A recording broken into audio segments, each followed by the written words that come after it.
Chicken Chintamani கேள்விப்பட்டிருப்பீங்க. அதோட upgraded version கேள்விப்பட்டிருக்கீங்களா? செய்யலாமா? சூப்பராக இருக்கும். அதுக்கு ஒரு பவுலில் நாட்டுக்கோழி சின்ன சின்னதாக கட் பண்ணி எடுத்துக்கோங்க. அதிலோட உப்பு, மஞ்சத்தூள், இஞ்சி பூண்டு பேஸ்ட்டு, கொஞ்சம் கருவேப்பிலை, ஒரு ஹாஃப் லெமனோட ஜூஸு எல்லாத்தையும் போட்டு நல்லா பிசைஞ்சு தனியாக எடுத்து வச்சுக்கோங்க. இப்போது அடுப்பு பற்ற வச்சு அதில் கொஞ்சம் நல்லெண்ணெய் விட்டு அதோட 1 டேபிள் ஸ்பூன் தனியா, 1 டேபிள் ஸ்பூன் சோம்பு, 1 டேபிள் ஸ்பூன் மிளகு, அப்புறம் 4 வரமிளகாய், கொஞ்சம் கருவேப்பிலை எல்லாத்தையும் சேர்த்து நல்லா வறுத்து இடிச்சுக்கோங்க. அதோடு சேர்த்து 20 சின்ன வெங்காயம், 10 பல் பூண்டு எல்லாத்தையும் இப்படி இடிச்சுன்னு வச்சுக்கோங்க.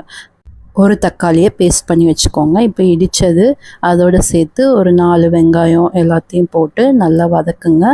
இப்போது அதோட இஞ்சி பூண்டு பேஸ்ட் 1 ஸ்பூன், அப்புறம் தக்காளி அரைச்சது, அப்புறம் சிக்கன் மேரினேட் பண்ணி வச்சது, அதோட கொஞ்சம் உப்பு தேவைப்பட்டு எல்லாத்தையும் போட்டு நல்லா சுண்டை வேக வச்சு எடுத்திங்கன்னா நம்ம ராஜா ரெடி. சூப்பராக இருக்கும். ட்ரை பண்ணி பாருங்கள்.